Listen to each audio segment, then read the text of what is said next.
You're my calm in the chaos, my peace in the war. You speak light into darkness.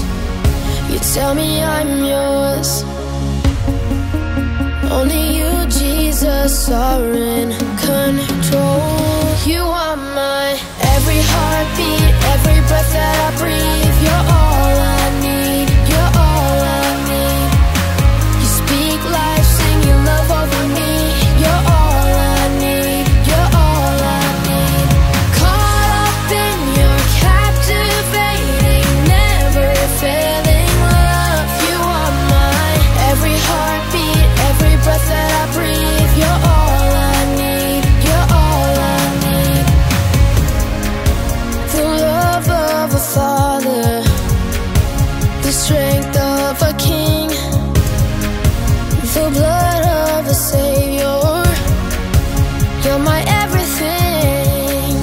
You are my every heartbeat, every breath that I breathe. You're all I need, you're all I need. You speak life, sing your love over me. You're all I need, you're all I need.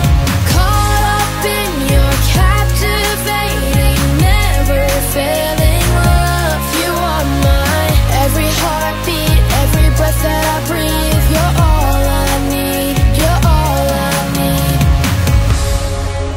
Only you, Jesus, are in control. Take my brokenness and make me whole. Only you, Jesus, are in control. Take my brokenness and make me whole. You are my every heartbeat, every breath that I breathe. You're all I need, you're all I need. Speak life, sing your love over me. You're all I need, you're all I need. Caught up in your captivating, never failing love. You are my every heartbeat, every breath that I breathe. You're all I need, you're all I need.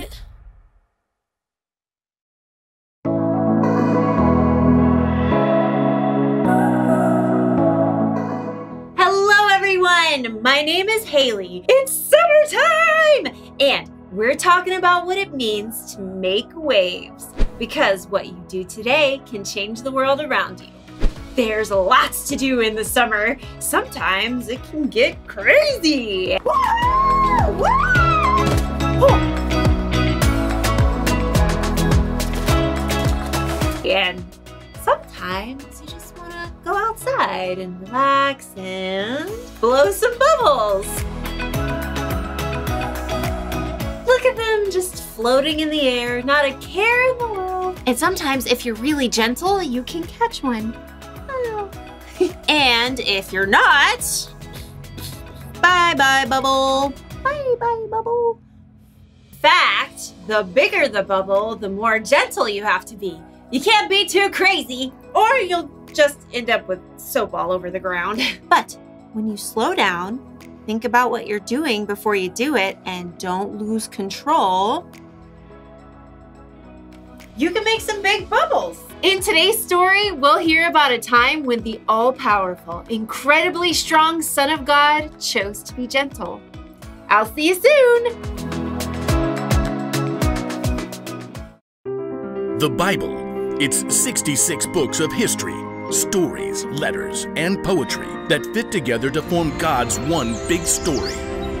The epic adventure of how He created us and loves us so much that He made a way to rescue us. As we travel through the Bible, from Genesis to Revelation, we discover people who met God and found their lives changed forever. Now, for an amazing story.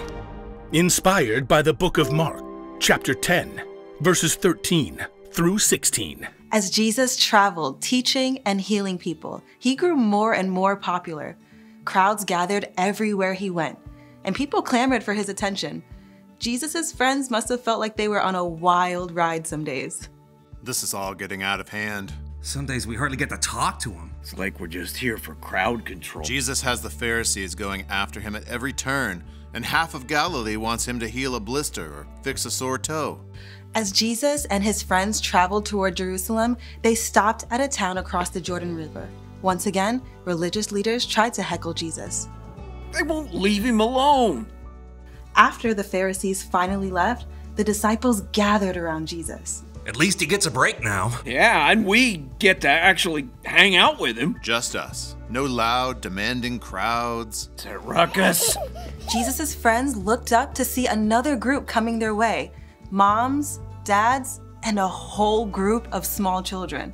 You gotta be kidding me. We're not running a babysitting service. They probably want Jesus to bless their kids. He's been busy all day with leaders and people with real needs. He doesn't have time for a bunch of snotty toddlers.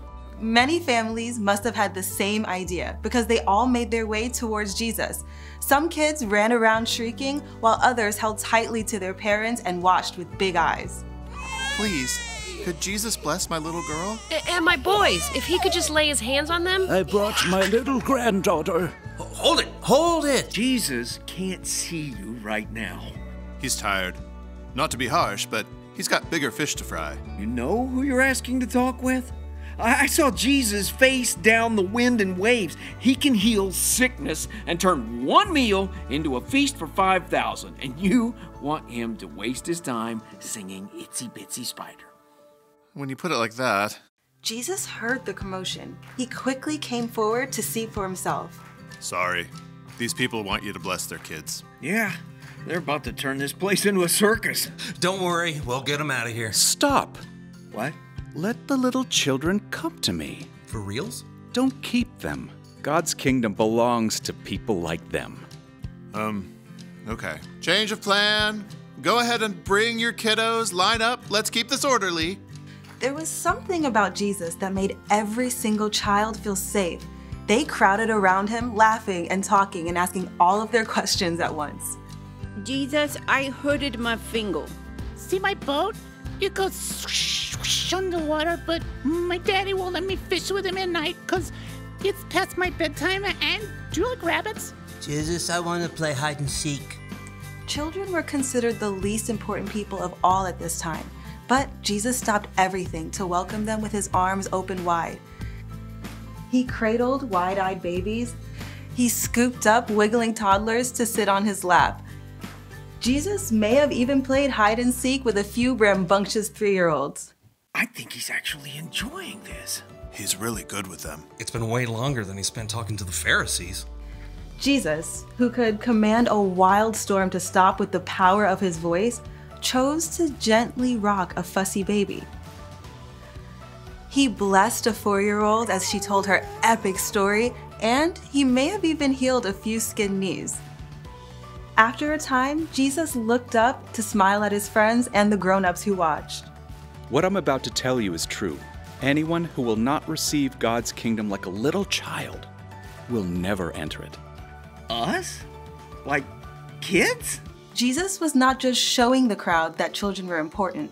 He was actually telling them that they needed to come to him just like those kids, full of imagination and ready for adventure, and with complete trust that all of their needs would be met. Looks like those kids need a couple more people for tag. I'm in. Why not? Jesus made it clear to his followers that every single child is valuable to God, and that God can give you the strength to be gentle.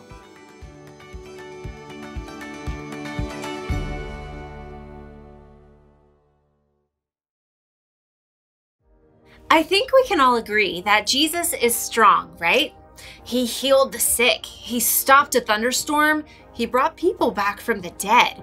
And yet, Jesus took time to care for little kids. That takes gentleness. Gentleness is something we all need from time to time. Don't get me wrong, there's a time for crazy. Woo! Then there are times when you need to be gentle, like when you're around babies or little kids, or when you're around someone who's sick, or even someone who's really sad. Being gentle means taking the time to think about someone else's needs. It's slowing down, thinking about what you're doing before you do it, and not losing control. It's kind of strange, but it actually takes strength to be gentle. Like when you're super excited, woo! Oh, or when you're angry or frustrated. You have to be strong to really get yourself under control. And then you can make a big difference in the world.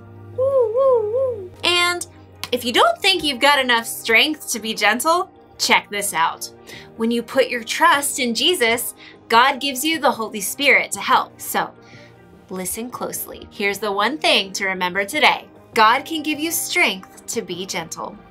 See, you don't have to go crazy to make waves, but it's still fun sometimes. Woo-hoo!